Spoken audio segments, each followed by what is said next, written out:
Na área de psicologia da educação, o Piaget tem sido a nossa principal referência, historicamente. Então, o aparecimento do Vygotsky trouxe uma outra alternativa e o Piaget não é um autor que se preocupe particularmente com a escola, com o professor, com a intervenção pedagógica.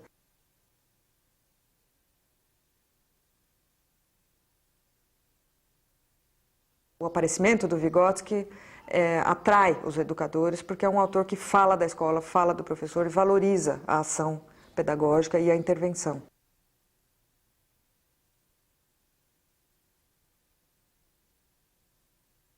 É um autor que valoriza muito a escola, valoriza muito o professor, a intervenção pedagógica, o papel desse educador na formação do sujeito, quer dizer, o sujeito que passa pela escola tem na escola uma instituição fundamental para a sua definição, para o seu funcionamento psíquico.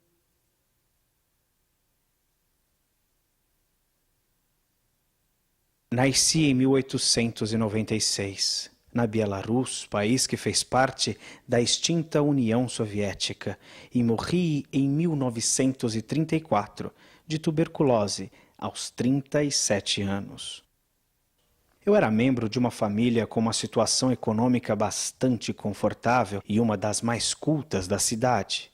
Formei-me em Direito, trabalhei como professor e pesquisador nas áreas de psicologia, pedagogia, filosofia, literatura, deficiência física e mental. Com Leontiev e Luria, formei um grupo de jovens intelectuais da Rússia pós-revolução que buscavam uma nova psicologia. Embora minha produção não tenha sido um sistema explicativo completo, ela foi vasta. Escrevi cerca de 200 trabalhos científicos, que foram pontos de partida para inúmeros projetos de pesquisas posteriores. Os temas dessas publicações vão desde a neuropsicologia até a crítica literária, passando por deficiência, linguagem, psicologia e educação. Uma forma muito interessante da gente entrar na concepção do Vygotsky sobre desenvolvimento é uma questão que ele chamou de planos genéticos de desenvolvimento, que é uma ideia de que assim, o mundo psíquico, o funcionamento psicológico não está pronto previamente, quer dizer, não é inato, não nasce com as pessoas, mas também não é recebido pelas pessoas como um pacote pronto do meio ambiente. Então o Vygotsky é um autor, como outros, por exemplo, o Piaget, o Vallon, que é um autor chamado interacionista, porque ele leva em conta coisas que vêm de dentro do sujeito e coisas que vêm do ambiente e tal. Mas a postulação interacionista do Vygotsky ganha vida se a gente prestar atenção nesta questão dos planos genéticos que ele postula, porque ele fala em 4 entradas de desenvolvimento que juntas caracterizariam o funcionamento psicológico do ser humano, né? Então, uma é a filogênese, que é a história da espécie humana, outra é a ontogênese, que é a história do indivíduo da espécie, outra é a sociogênese, que é a história cultural do meio cultural onde o sujeito está inserido, e outra é a microgênese, que é um aspecto mais microscópico do desenvolvimento.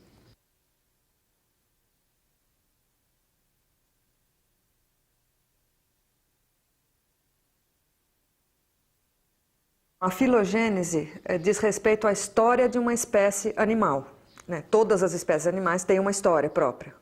E essa história da espécie define limites e possibilidades de funcionamento psicológico. Então, tem coisas que a gente é capaz de fazer, tem coisas que a gente não é capaz de fazer. Então, por exemplo, a gente é bípede, tem as mãos, portanto, liberadas para outros tipos de atividades, tem uma determinada conformação da mão que permite movimentos finos, em pinça, por exemplo, que é uma coisa particular da espécie humana e muito importante. Tem a visão por 2 olhos, que é a visão binocular. Então, tem uma série de características do corpo humano, do organismo, que vão servir de fundamento para o funcionamento psicológico depois. E tem coisas, como eu falei, que a gente faz e tem coisas que a gente não faz. A gente anda, mas não voa, por exemplo, né? E uma das características muito importantes da espécie animal humana é a plasticidade do cérebro. A gente tem um cérebro que é extremamente flexível, ele se adapta a muitas circunstâncias diferentes, e isso está ligado ao fato de que a nossa espécie é a que é menos pronta ao nascer. Quer dizer, o membro da espécie humana é aquele que é menos pronto ao nascer. Então, porque a gente tem uma parte do desenvolvimento tão em aberto, é que também a gente tem um cérebro tão flexível, porque dependendo do que o ambiente fornecer, o cérebro vai se adaptando e vai funcionando de um determinado jeito.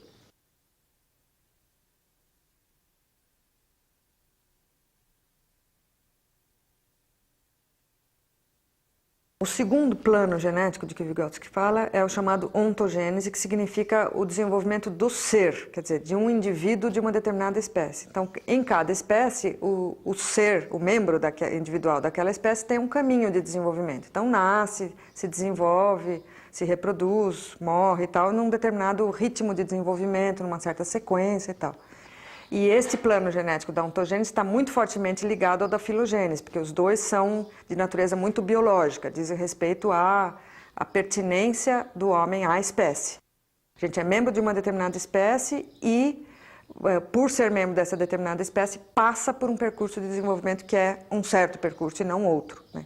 Então aí entra, por exemplo, a criança nasce e só fica na posição deitada, depois ela aprende a sentar, depois engatinhar, depois andar, por exemplo, nessa sequência, e assim por diante. Quer dizer, tem várias coisas que são determinadas pela passagem daquele indivíduo da espécie por uma certa sequência de desenvolvimento.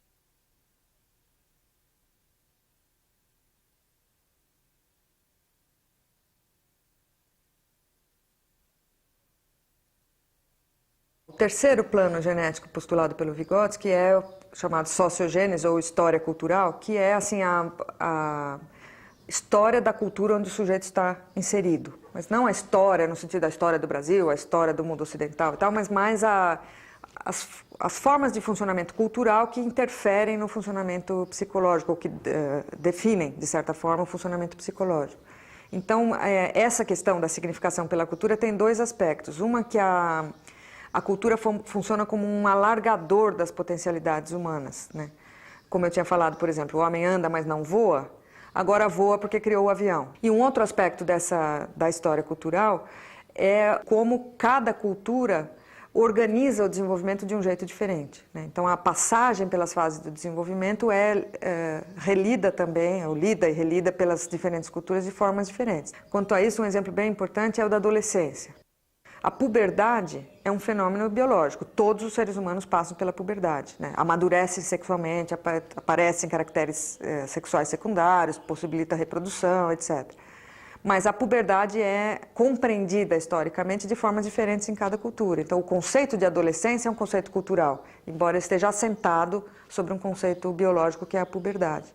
Na nossa cultura, por exemplo, cada vez mais a adolescência é um período bastante estendido, né? Hoje ela é muito mais estendida do que ela era há 30 anos atrás.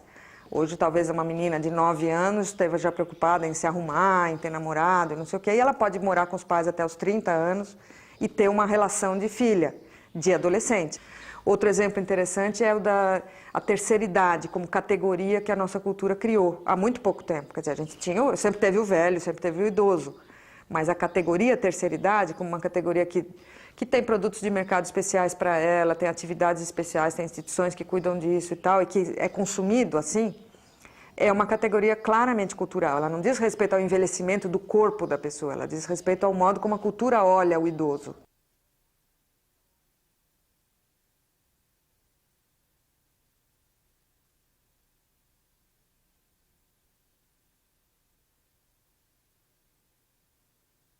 A microgênese diz respeito ao fato de que cada fenômeno psicológico tem sua própria história também. Por isso que é micro, no sentido não de necessariamente pequeno, mas com foco bem definido, assim. Então, ao invés de a gente pensar a história do Brasil, a história das famílias de classe média em São Paulo, uma coisa maior, a micro é assim, entre saber uma coisa e não saber, por exemplo, primeiro uma criança não sabe amarrar sapato, depois de um tempo ela sabe amarrar sapato, entre não saber e saber, algo aconteceu e um tempo passou. Então eu posso, interessado em compreender o desenvolvimento, olhar de uma forma micro para esse fenômeno, para a história desse fenômeno. Então, como a criança aprendeu a amarrar sapato é a microgênese do aprender a amarrar sapato.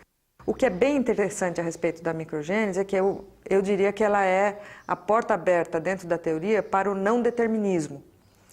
Porque a filogênese e a ontogênese, de certa forma, carregam um certo determinismo biológico. Quer dizer, o sujeito está atrelado às possibilidades da sua espécie, do seu momento de desenvolvimento como ser daquela espécie e tal. Na sociogênese, tem uma certa tinta determinista em termos culturais. Quer dizer, a cultura está definindo por onde você pode se desenvolver, né? Está dando também limites e possibilidades históricos de desenvolvimento.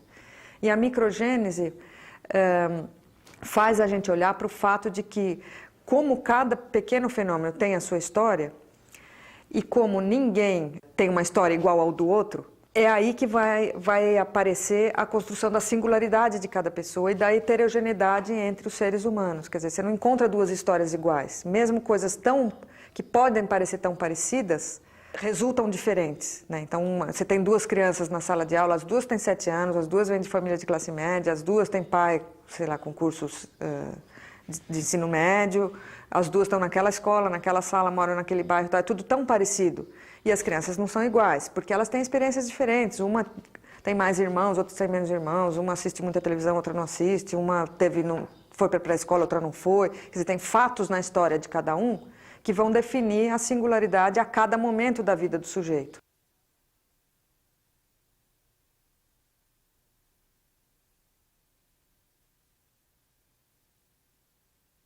A invenção e o uso dos signos como meios auxiliares para solucionar um dado problema psicológico, tais como lembrar, comparar, relatar, escolher, é análoga à invenção e o uso de instrumentos, só que agora no campo psicológico.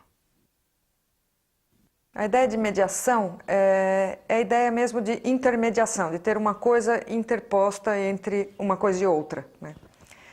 E no caso do ser humano, a ideia básica do Vygotsky é que a relação do homem com o mundo não é uma relação direta, mas é uma relação mediada. A mediação pode ser feita através de instrumentos e de signos. A mediação por instrumentos é o fato de que a gente se relaciona com as coisas do mundo usando ferramentas ou instrumentos intermediários. Então, por exemplo, eu vou cortar um pão, eu uso uma faca para cortar o pão. Claro, eu posso também arrebentar com a mão, mas eu uso uma faca para cortar o pão. Ou eu vou cortar uma árvore, eu uso um machado ou uma motosserra e tal. Então, esses instrumentos da tecnologia estão fazendo uma mediação entre a minha ação concreta sobre o mundo e o mundo. Os signos são formas posteriores de mediação que fazem uma mediação de natureza semiótica, que a gente chama, ou simbólica, né? Que fazem uma interposição entre o sujeito e o objeto de conhecimento, por exemplo, entre o sujeito humano, o psiquismo e o mundo, o eu e o objeto, o eu e o mundo, de uma forma que não é concreta como a gente faz com os instrumentos, mas é de uma forma simbólica, né? Então, tem uma primeira forma de signos que ainda tem uma existência concreta. Por exemplo, banheiro feminino e masculino nas portas de sanitários. Tem um chapéuzinho para homem e um guarda-chuvinha para mulher. Isso é um signo, quer dizer, é uma coisa que representa a ideia de feminino e masculino e todo mundo compartilha dessa representação, quer dizer, os usuários do sistema sabem que aquilo quer dizer homem, aquilo quer dizer mulher e acertam a informação, né? Tomam posse da informação de uma forma adequada. O fato de eu trocar o anel de dedo para lembrar que eu tenho que telefonar para alguém, por exemplo, não é o próprio ato de telefonar, não está ligado diretamente ao ato de telefonar, é uma informação de natureza simbólica que está interposta entre a intenção de fazer alguma coisa e a própria ação, né? Então ainda é concreto, ainda está visível por outros, está marcado no mundo fora de mim, mas não é de natureza instrumental, é de natureza simbólica, no sentido de que não age concretamente sobre as coisas, mas age num plano simbólico, né? Bom, e um outro plano em que aparecem os signos é o plano totalmente simbólico mesmo, internalizado. As coisas são postas para dentro do sistema psicológico da gente e funcionam como mediadores semióticos ou simbólicos dentro do nosso sistema psicológico. Então, para isso, aparece uma característica que é tipicamente humana, que é a possibilidade de representação mental, a possibilidade de transitar por um mundo que é só simbólico, né? Então, por exemplo, eu vou me relacionar quando eu encontro pela frente um objeto qualquer, por exemplo, uma mesa. Quando eu vejo aquela mesa, eu não estou me relacionando com ela de uma forma não mediada, direta. Então, eu só sinto ela perceptualmente, por exemplo, dou uma trombada na mesa, ou eu encosto nela e sinto que ela tem uma aresta pontuda, ou eu apoio coisas sobre ela, fisicamente só. Eu olho para aquele objeto e vejo mesa imediatamente. Ela me remete a uma coisa de natureza simbólica que está dentro da minha cabeça já, que é o conceito de mesa, a ideia de mesa, a palavra mesa, a imagem mesa. Daí depende de como a gente vai compreender essa forma de representação na mente, mas seja qual for a forma, tem uma representação das coisas do mundo que está dentro de mim que não são o próprio mundo, são representações do mundo, né? E isso é uma coisa tipicamente humana, exclusivamente humana, que permite o trânsito do ser humano por dimensões do simbólico. Eu posso transitar entre dimensões de tempo, eu posso pensar em coisas que já aconteceram, posso antecipar coisas futuras, posso pensar em coisas que estão em outro espaço, tudo por meio do trânsito simbólico desses mediadores que fazem a intermediação entre a minha pessoa e o mundo. O ato de pôr o dedo na chama da vela e sentir dor é um ato de relação direta com o mundo, não mediada. Porque é ter o fogo, meu dedo, eu ponho o dedo no fogo, queima. Pronto, é não mediado. Numa segunda vez, numa próxima experiência, a criança pode ver a vela, chegar com o dedo perto e tirar antes de queimar, só por sentir o calor. E ela vai estar sendo, então a ação dela vai estar sendo mediada pela lembrança da experiência passada com a dor, né? Ou pela lembrança da mera visão da vela, ou quando ela começar a sentir o calor, ela vai lembrar da dor e tal, e tira. Então, na primeira vez, é uma relação direta, vela, criança. Na segunda vez, é uma relação mediada pela experiência anterior. A mãe que chega e fala, não põe a mão na vela porque queima, e a criança não põe, obedecendo a mãe, ela tem uma ação, uma relação mediada entre ela e a chama da vela, mas não foi mediada pela própria experiência, pela dor sentida efetivamente, mas pela informação que ela recebeu de uma outra pessoa, né? E isso é uma coisa que, em termos educacionais, é extremamente importante. Quer dizer, grande parte da ação do homem no mundo é mediada pela experiência dos outros, né? Não, a gente não precisa viver tudo de primeira mão. Isso é essencial para os processos de crescimento histórico, de desenvolvimento histórico. Senão, cada ser humano estaria começando tudo do zero.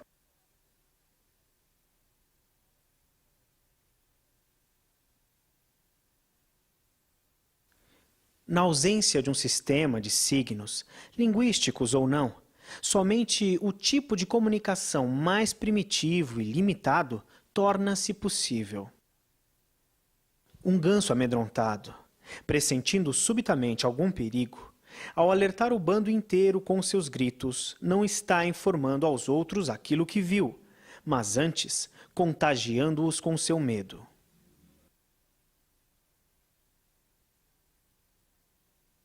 São construídos culturalmente, quer dizer, não é que o sujeito inventa signos por si próprio, ele desenvolve a capacidade de representação simbólica inserido numa cultura que fornece para ele material para ele desenvolver esse campo do simbólico. E o principal lugar cultural onde isso acontece é na língua. Quer dizer, todos os grupos humanos têm uma língua, e a língua é o principal instrumento de representação simbólica de que os seres humanos dispõem. Aqui é importante a gente fazer uma digressão, porque a gente geralmente fala em linguagem. Na verdade, quando a gente fala em linguagem no pensamento do Vygotsky, nas relações pensamento e linguagem e tal, o termo melhor, na verdade, seria língua, porque não é de qualquer linguagem que ele está falando, não é, por exemplo, a linguagem da dança, a linguagem dos gestos, a linguagem facial, mas é a língua mesmo, a fala, o discurso. Como todos os grupos humanos têm uma língua, esta língua é um objeto de atenção primordial do Vygotsky, né? E vai ser muito importante para ele para pensar o desenvolvimento do pensamento e tal. Ele trabalha com duas funções básicas da linguagem. A primeira função é a função de comunicação, quer dizer, as pessoas primeiramente desenvolveram a língua para se comunicar, para resolver problemas de comunicação. Esse aspecto da língua já está presente nos animais. Os animais também se comunicam por algum tipo de linguagem, que é gestual ou sonora também e tal, com o objetivo explícito de comunicação, de troca entre os membros da espécie. É assim que para o ser humano também a linguagem nasce. Quer dizer, ela nasce como forma de comunicação. Então o bebê, a primeira coisa que ele faz é chorar. O primeiro ato de língua dele é chorar, ou de linguagem, né? É chorar. E isso tem uma função comunicativa, ele não tem uma pretensão de transmissão de uma informação muito precisa, muito amarrada, muito conceitual, nem seria possível. Uma segunda função da linguagem, que vai aparecer mais tarde no desenvolvimento, é o que o Vygotsky chama de pensamento generalizante, que é onde a língua encaixa com o pensamento. Quer dizer, é nesta segunda função que a relação pensamento-linguagem é muito forte, né? Que é assim, o fato de que o uso da linguagem implica uma compreensão generalizada do mundo. Quer dizer, ao nomear alguma coisa, eu estou realizando um ato de classificação. Ao chamar um cachorro de cachorro, eu estou colocando aquele cachorro numa classe de objetos do mundo que são agrupáveis com ele, quer dizer, todos os cachorros seriam colocáveis naquela mesma categoria para a qual eu posso usar o rótulo cachorro. E, ao mesmo tempo, eu estou distinguindo essa categoria de todas as outras. O cachorro não é um gato, não é uma girafa, não é um sapato, não é uma cadeira. Então, se eu tiver uma palavra, ela já serve para eu classificar o mundo em duas grandes categorias, né? Se eu tenho a palavra copo, eu tenho já tudo que é copo e tudo que é não copo, né? Então, o ato de nomear é um ato de classificar. Isso é uma coisa extremamente importante porque é o grande salto qualitativo na forma de relação do homem com o mundo, que é a gente é capaz de abstrair, de generalizar, de classificar e tal, e isto é possível porque a gente dispõe de um sistema simbólico articulado, compartilhado, organizado por regras e tal como a língua, que nenhuma outra espécie animal tem. O significado de uma palavra representa um amálgama tão estreito do pensamento e da linguagem que fica difícil dizer se se trata de um fenômeno da fala ou do pensamento. Do ponto de vista da psicologia, o significado de cada palavra é uma generalização ou um conceito. E como as generalizações e os conceitos são atos de pensamento, podemos considerar o significado como um fenômeno do pensamento. Para o Vygotsky, então, a relação entre pensamento e linguagem ele vai postular como sendo muito forte, muito tipicamente humana e muito importante para a definição do que é o funcionamento psicológico humano, né? Mas essa relação que ele postula como tão forte não nasce com o sujeito, ela não aparece pronta, ela é uma coisa que é desenvolvida ao longo do desenvolvimento psicológico, tanto na história da espécie, na filogênese, como na história do próprio indivíduo, na ontogênese.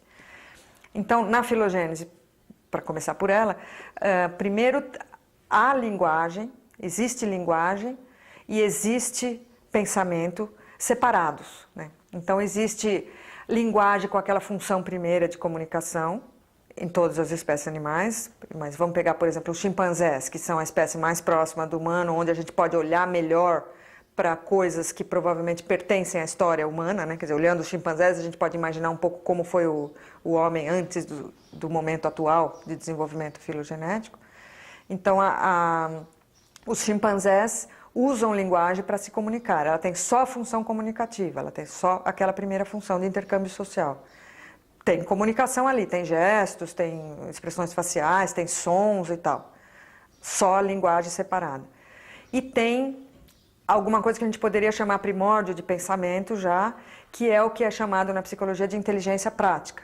Os chimpanzés são capazes de resolver problemas no mundo concreto de uma forma já, que a gente poderia chamar de inteligente, no sentido de que ele atua sobre o ambiente, ele resolve problemas, ele busca soluções e tal, mas de uma forma inserida num contexto perceptual imediato. Então ele é capaz, por exemplo, tem esses experimentos bem conhecidos na psicologia, o chimpanzé é capaz de empilhar uns caixotes para alcançar umas bananas que ele não alcança só com o corpo dele, ele é capaz de pegar uma vara e puxar uma fruta que está fora da jaula com a ajuda da vara, quer dizer, ele está usando o instrumento, ele está agindo ativamente sobre o ambiente para solucionar um problema, então ele está usando uma inteligência prática, mas que é chamada de prática porque ela não tem nenhum componente simbólico. Então, por exemplo, o chimpanzé, se ele não tiver a banana e a vara no mesmo campo visual, ele já não resolve o problema. Ele não é capaz de imaginar que ele precisa, para alcançar daquela banana, ele precisa mais do que o próprio corpo, então ele vai à busca de uma solução. Ele não é capaz de fazer isso. Então, isso é um indicador de que ele não está funcionando num plano simbólico, ele está funcionando num plano só concreto. Na criança pequena, no bebê pequeno, também aparece isso, quer dizer, aparece a comunicação com fins de intercâmbio social, através de choro, gestual, outros tipos de sons, expressões faciais e tal. E aparece a construção de uma inteligência prática similar à do chimpanzé. A criança pré-linguística, antes da aquisição da linguagem, tem uma ação no mundo parecida com o que o chimpanzé tem mesmo. Ela é capaz de pegar um banquinho para alcançar um brinquedo que ela não alcança sozinha, ela é capaz de procurar uma bola que caiu atrás do sofá, ela é capaz de usar uma coisa para puxar a outra, quer dizer, ela age inteligentemente, vamos dizer, no ambiente, resolvendo problemas, usando instrumentos e tal, num plano concreto, sem mediação simbólica, né? Então, tanto na história da espécie como na história da criança, há um momento em que existe linguagem com esta função primeira de intercâmbio social e existe pensamento ou primórdios de pensamento, que seria essa inteligência prática.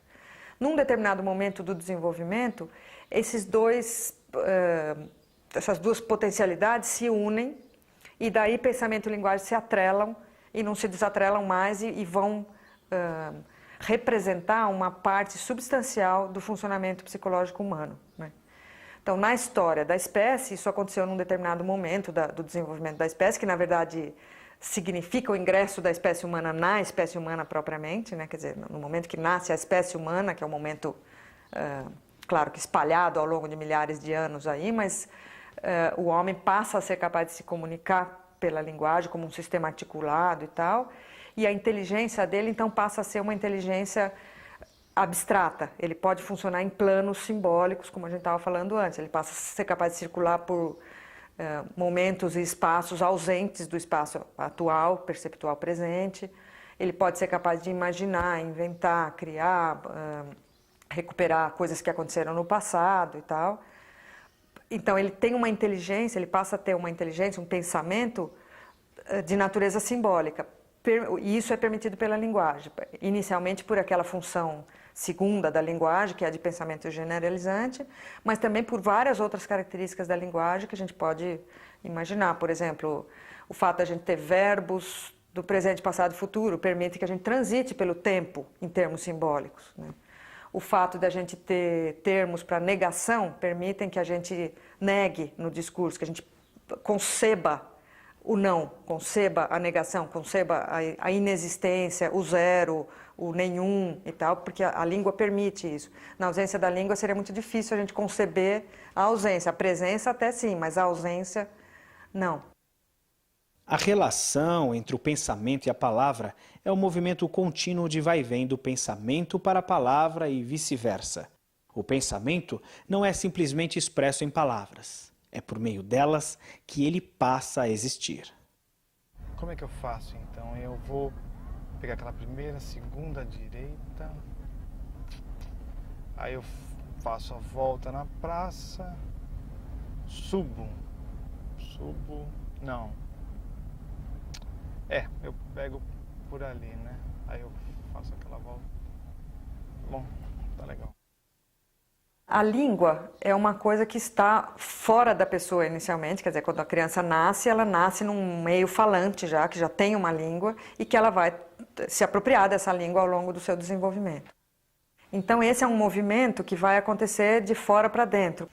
Então para o Vygotsky, o primeiro uso da linguagem é o que ele chama de fala socializada, quer dizer, é a fala da criança com os outros, para os outros, só do lado de fora dela, como se fosse com essa função comunicativa inicial. Então é na interface dela com o outro que a língua aparece primeiro.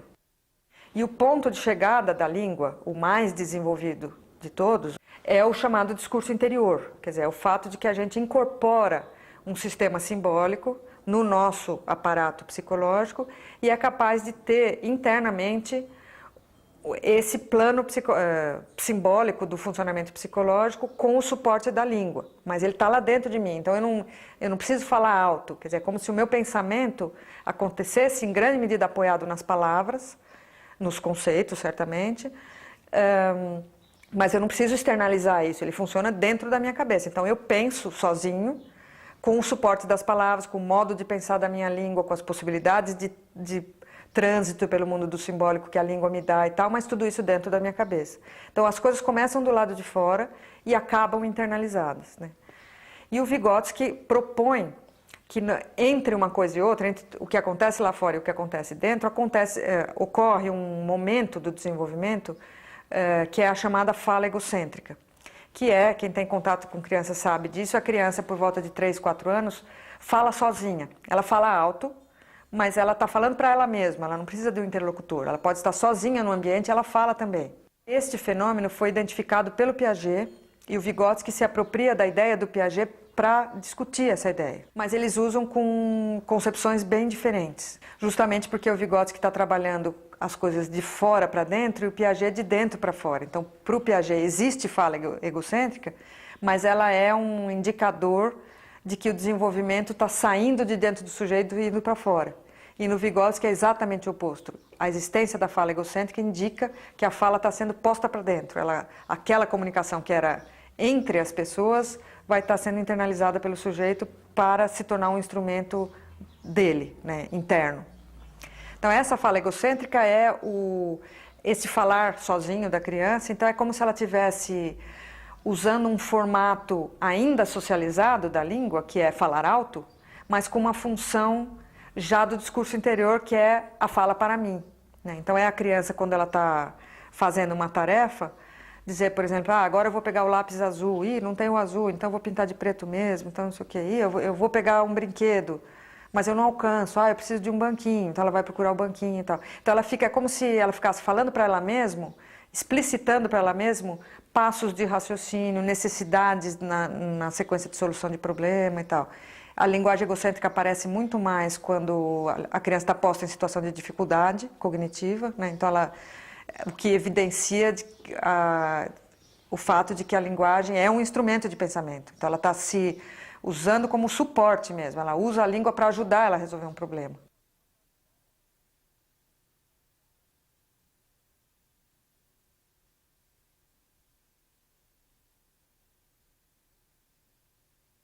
As relações entre desenvolvimento e aprendizagem são um aspecto bem importante da teoria do Vygotsky, porque ele trabalha muito nesta área de psicologia ligada à educação e tal, e por causa de um postulado básico da teoria dele, que é o fato de que o desenvolvimento se daria de fora para dentro, né? O desenvolvimento humano, por causa da importância da cultura, por causa da importância da imersão do sujeito num mundo humano em volta dele e tal, a ideia de que o desenvolvimento se dá de fora para dentro é tão importante para ele e, portanto, a aprendizagem aparece como uma coisa extremamente importante na definição dos rumos do desenvolvimento, né? Então, para o Vygotsky, a aprendizagem é que promove o desenvolvimento. É porque o sujeito aprende, porque ele faz coisas no mundo que fazem com que ele aprenda, é que ele se desenvolve. Então, é como se a aprendizagem puxasse o desenvolvimento do sujeito, e isso também está atrelado à ideia de que o caminho do desenvolvimento está em aberto, né? Quer dizer, como a cultura, em grande medida, vai definir por onde o sujeito vai, e também a especificidade de cada sujeito vai ser definida na sua interface com o mundo, nas suas experiências de aprendizagem, nos seus procedimentos microgenéticos, como a gente viu anteriormente. Então, o fato de aprender é que vai definir por onde o desenvolvimento vai se dar, né? É interessante a gente pensar que este é um ponto bem forte de contraponto entre o Vygotsky e o Piaget, porque para o Piaget, como o desenvolvimento se dá mais de dentro para fora, tem um motor endógeno de desenvolvimento que impulsionaria o desenvolvimento psicológico, para o Piaget esse movimento é o oposto, quer dizer, por desenvolver-se é que o sujeito pode aprender, né? Então ele aprende porque ele está em determinado estágio de desenvolvimento. E para o Vygotsky é mais ao contrário, que ele se desenvolve porque ele aprende. Cachorro verdadeiro. Seu amigo, cachorro. Au! Yes. Agora, vamos ver se um é maior e o outro do mesmo tamanho. É um amigo.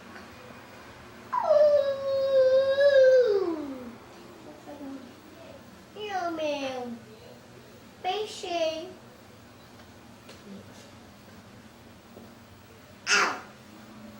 Uma atividade interessante da gente focar com relação a isso é o brinquedo, a brincadeira ou o jogo simbólico, como é chamado, ou o jogo de papéis, que é a brincadeira de faz de conta. E este jogo de papéis, para o Vygotsky, é muito importante como um lugar de desenvolvimento, exatamente por causa dessa relação entre desenvolvimento e aprendizagem.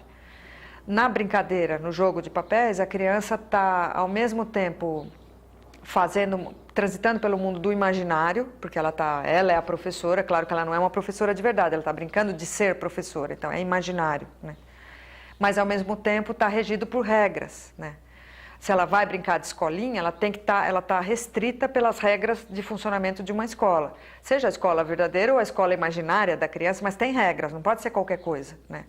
Então a imposição de regras é uma imposição que vem do funcionamento da cultura, justamente como os jogos de papéis, os jogos simbólicos, o jogo de faz de conta, ele é uma mímica, vamos dizer, das atividades do mundo adulto.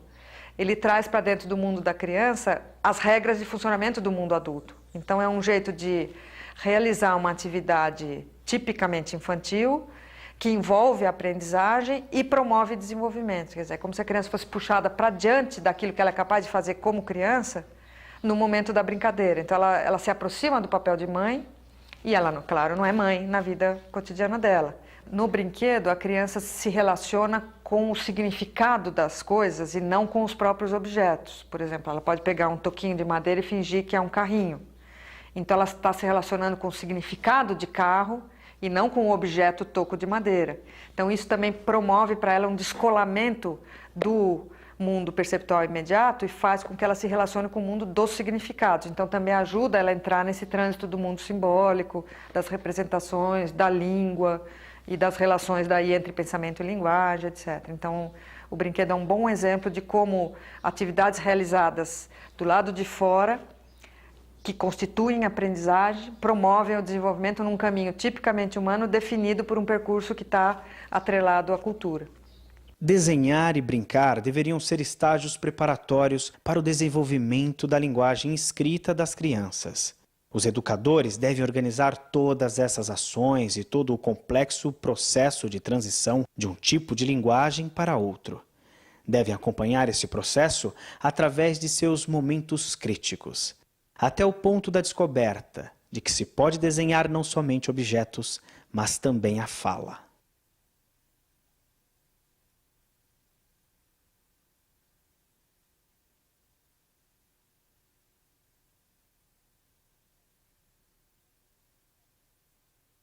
Um aspecto muito importante da teoria do Vygotsky com relação ao desenvolvimento é a ideia dele de que o desenvolvimento deve ser olhado de maneira prospectiva e não retrospectiva. Isto é, deve ser olhado para frente, para aquilo que ainda não aconteceu. Normalmente a gente olha para aquilo que já aconteceu, que já passou. Então a gente pergunta, seu filho já sabe amarrar sapato? Esse bebê já senta? Essa criança já aprendeu a ler e escrever? Então a gente se refere ao já, aquilo que já está consolidado, que já terminou, já está pronto na criança. Mas aquilo que está em processo, que está por acontecer, é ali que vai acontecer a intervenção pedagógica, a ação educacional de qualquer tipo, e também é ali onde o desenvolvimento está efervescente, está fervendo em termos de um fenômeno a ser compreendido pelo estudioso do desenvolvimento, né?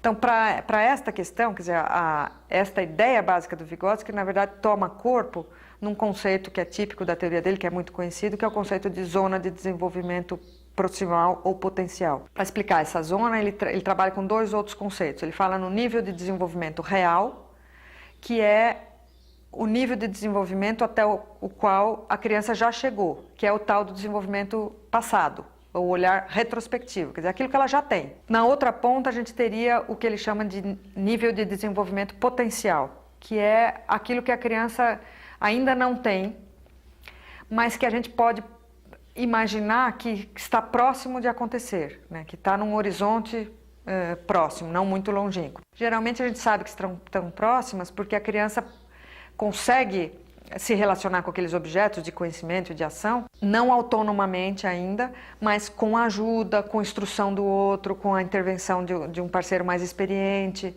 Então, o fato de que ela não faz sozinha, mas faz com ajuda, identifica que aquilo pertence a um plano de desenvolvimento que está próximo de se consolidar, né?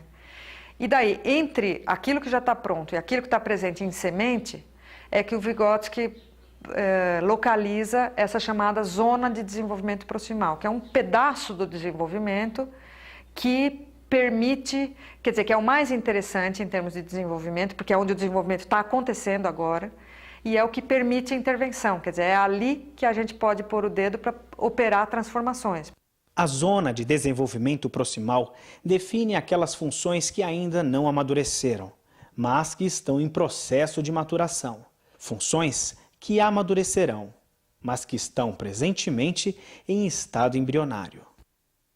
Uma coisa que é bem importante de falar sobre isso é que este conceito para o Vygotsky é um conceito que tem um valor assim, explicativo dentro da teoria, mas ele não é um conceito instrumental. Quer dizer, eu não posso pegar o conceito de zona proximal, entrar numa sala de aula e querer medir a zona proximal dos alunos, identificar zonas proximais e tal, porque ele é um conceito muito flexível e muito complexo, quer dizer, ele não é visível na prática, ele ajuda a gente a entender o desenvolvimento, mas ele não é visível na prática, porque, sei lá, para cada tópico de desenvolvimento, para cada criança, em cada micro momento do desenvolvimento, eu teria uma zona, né? Então, se eu entro numa sala de aula com 40 alunos e vou trabalhar a adição com reserva, hoje eu tenho 40 zonas proximais em movimento, porque cada vez que eu falo uma coisa, eu estou alterando a zona de cada criança, ou de uma parte delas, pelo menos.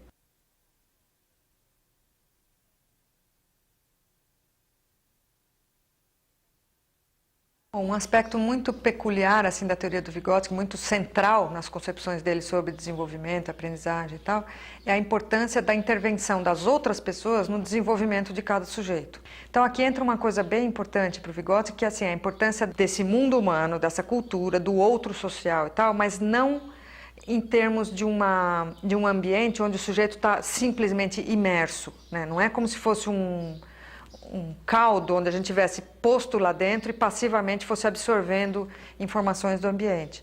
Ele coloca uma posição muito ativa, primeiro, para o próprio sujeito, quer dizer, ele está se relacionando com um mundo de informações, significados, modos de ser, rumos de desenvolvimento e tal, onde ele também age, né? Ele não é um ser passivo que recebe passivamente a informação do mundo, mas a cada momento da história dele, ele é um sujeito pleno que retroage, que age sobre o ambiente, que dialoga, que impõe significados, que traz a sua subjetividade, seu modo de ver o mundo, a sua própria história, na relação com aquela situação de aprendizagem que promoverá desenvolvimento, né? E, além disso, a influência do ambiente também não está se dando de uma forma só por imersão, quer dizer, o sujeito não absorve informações do ambiente, de um ambiente que é passivo. Ele absorve informações de um ambiente que está estruturado pela cultura. Então, por exemplo, um bebê brincando sozinho no berço, ele está brincando num ambiente cultural, estruturado pela cultura, porque é dentro de um berço, não é numa esteira no chão, porque é com aqueles brinquedos e não com outros brinquedos, porque é sozinho e não acompanhado, porque é num quarto de um determinado tipo, com um determinado som em volta ou não e tal. O Vygotsky ainda fala de um outro aspecto que é extremamente importante, que é o aspecto da intervenção ativa das outras pessoas na definição dos rumos de desenvolvimento. Então, para ele, a intervenção pedagógica é essencial na promoção do desenvolvimento de cada indivíduo, de cada sujeito, né? Então, o sujeito não percorreria caminhos de desenvolvimento sem ter experiências de aprendizagem resultado da intervenção deliberada de outras pessoas na vida dele. Interferir intencionalmente no desenvolvimento das crianças é importantíssimo na definição do seu desenvolvimento. Então, o sujeito depende dessa intervenção para se desenvolver adequadamente nos rumos que aquela cultura supõe como os rumos adequados para o desenvolvimento. Desenvolver-se numa sociedade que tem escola é diferente de desenvolver-se numa sociedade que não tem escola, por exemplo. Então, a escola, na sociedade escolarizada, é um locus cultural extremamente importante para a definição dos rumos de desenvolvimento. E a intervenção pedagógica é essencial na definição do desenvolvimento do sujeito.